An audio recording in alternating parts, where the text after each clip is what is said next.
Ito yung nire-repair natin ngayong araw, Panasonic na automatic washing machine inverter.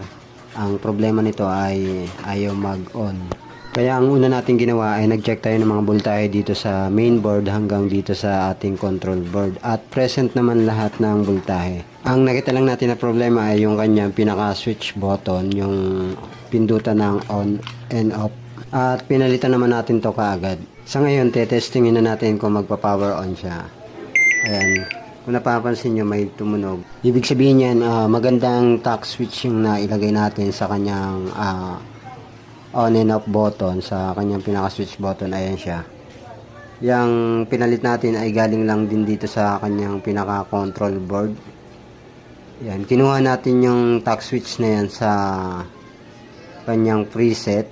Hindi naman masyadong gamitin yung kanyang preset. Kaya pinagpalit na lang natin sila para may magamit lang si customer. Ayan, nag-switch on na siya. May power na rin. Susubukan na lang natin yung kanyang spin. Ito yun. Ayan, tapos start. Ayan, may 13 minutes na siya. Hintayin na lang natin kung iikot siya ng normal. Ayan, gumagalaw siya. Ayun, umikot. Ayan. Ito kasing control board, kung papalitan to ng buo, medyo may kamahalan pa kasi inverter to. Medyo kakapusin na yung customer natin, kaya nirepair na lang natin at sigurado naman na magbaback to normal na to, at nagbigay naman tayo ng warranty.